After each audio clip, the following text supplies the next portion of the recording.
Well, it's nearly 12 months ago that Professor Mick Dodson and Jonty Bush were named as Australian of the Year and Young Australian of the Year, respectively. And with only 1 week to go before they pass the baton on to their successors, we thought it'd be great to catch up and find out what kind of a year they've had. Mick and Jonty, good morning. Isn't this fantastic? What a great space to be. It's great. Oh, it's wonderful.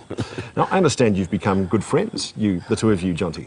Yeah, absolutely. I think the last year has been an opportunity to really forge that and to meet someone that I don't know if our lives would ever have crossed ordinarily. So it's that's probably been the icing on the cake, is meeting Mick and a number of amazing people. Does Jonty tease you a lot, Mick, when you're on the road together? Oh, yes. Give you a hard time. Johnny's pretty awesome.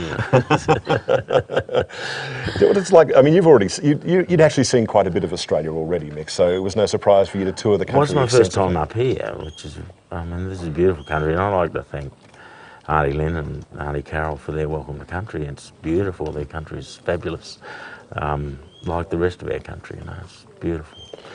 The most intense part of your 12 months, I think, was the time you spent in South Australia together.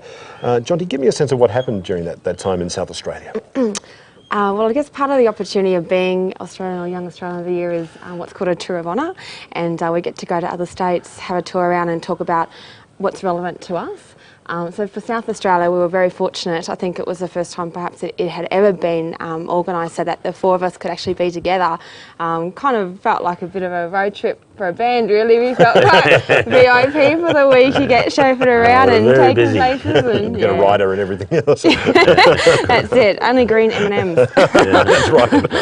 How was that for you, Mick, travelling around? Well, one of the things I've most enjoyed and the thing I've most enjoyed throughout the 12 months is going to schools. You know, the kids were just fabulous. I mean, particularly primary school kids, they have no fear about asking you questions, and difficult ones too. Yeah, like what sort of questions do you get asked by primary school kids? Oh, well, you know, what's the Widgety Grove stage like?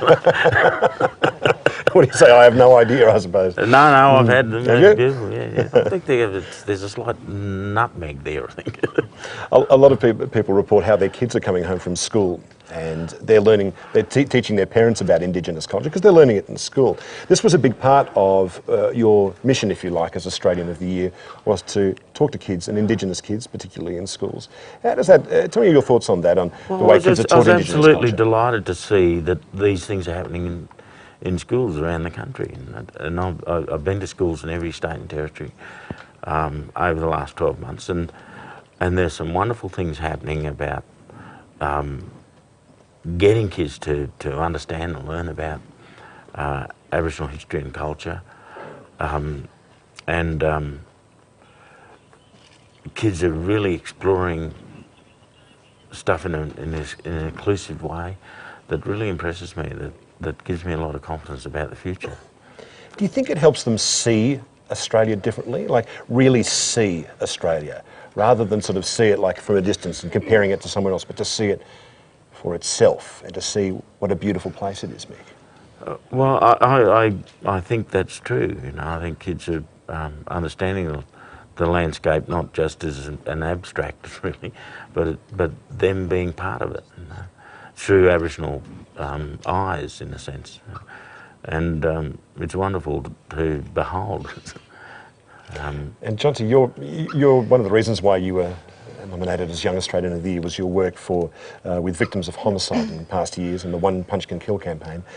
Your role was in some part, was to meet a lot of young people around Australia. Tell me about some of your visits and the conversations you've had with young people around Australia. Yeah, it's been a great year. You get to speak with people, I guess, from every end of the spectrum, from politicians that are in incredible positions of influence and power to do something about your particular campaign, which for me is crime prevent or anti-violence, through to, as you say, very small community groups or schools, and really affect the next generation that's coming through and their attitudes around violence. And I think that was something I was really focused on, was just not jamming it down people's throats around that message, but about just, I guess, soliciting a natural curiosity to want to know about what we can do to eradicate violence and to create a future where that doesn't really play a role anymore. So that's been really interesting, watching particularly young people and their interest in social issues, which is really a lot more developed than I would have thought for people of that age. So it was an eye-opener for me. And how about personal conversations too? Because a lot's happened to you in your life, and did that mean that young people felt that they could come and talk to you about some of the things that they were going through? Yeah, look, I think so. I think a lot of people out there are looking for someone to talk to. I was really amazed by the number of young people, particularly at schools, that would kind of seek you out and share really personal, difficult, confronting stories, and we're just looking to connect and to share that with someone. And it just, for me, it was another reminder of how blessed I am in my life. Even though I've had things happen, I am very blessed, and it's that reminder of, some people are going through some incredible stuff at very young ages, but also a reminder of, how much work there is to do. One of the lovely things about this year and this event particularly is that you get to meet people like yourselves and the Senior Australian of the Year and the local hero as well. How has it been for you, Mick, to, be sort of lumped in together with a group of people you probably normally wouldn't ever get to meet or spend time with, people from very different backgrounds to you? Well, it's been a great opportunity to meet people that I might not otherwise have met, and to learn a lot from them, and particularly the other three wonderful Australians that we sort of share this great honour with. They're beautiful people who are dedicated to our nation, our country, and they're really good fun to be with, and they're inspirational.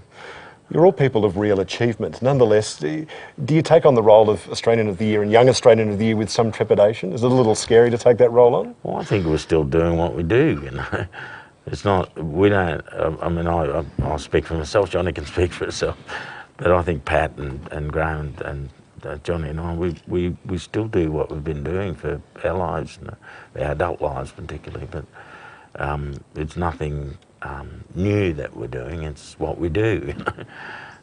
How about you, Jonty? Is it a little, awe-inspiring being singled out in this way? Yeah, absolutely. Look, I think where it really hit home was, just being surrounded with everyone on Australia Day Eve, and just looking around at just the talent that we've got in Australia. For me, I was obviously looking more focused on the young Australians and just incredible talent. So I have this year felt the pressure of having to showcase that, and there's incredible people out there of a young age doing amazing things, and we hear so much about what young people are doing wrong and in an antisocial way, but there's incredible things going on, so I felt that pressure as well. So having said that, it was still a great year, and as Mick says, it's a balancing act between maintaining what you've been nominated for, but also trying to seize an opportunity that most people in our positions never have the chance to do. So yeah, balancing acts. And I think you've said in the past you weren't all that familiar with Indigenous culture and issues, but how has that changed over the last year, meeting someone like Mick? Yeah, look, meeting Mick and also just the opportunities to go around and invites into communities and to hear people's stories, and it's definitely given me a thirst to know more, which perhaps I didn't have so much before.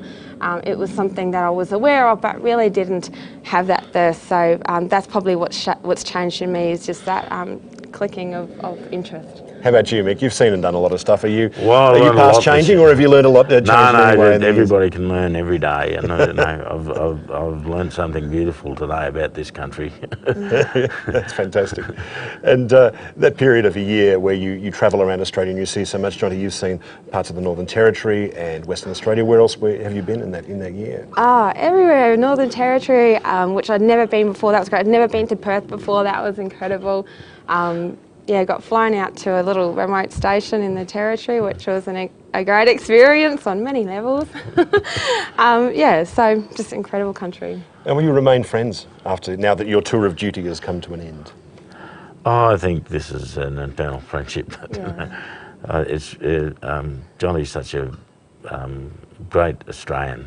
I'm honoured to know her and have got to know her better this year. I've seen her from afar, in a sense, but with young Australians like her, the country's in good hands.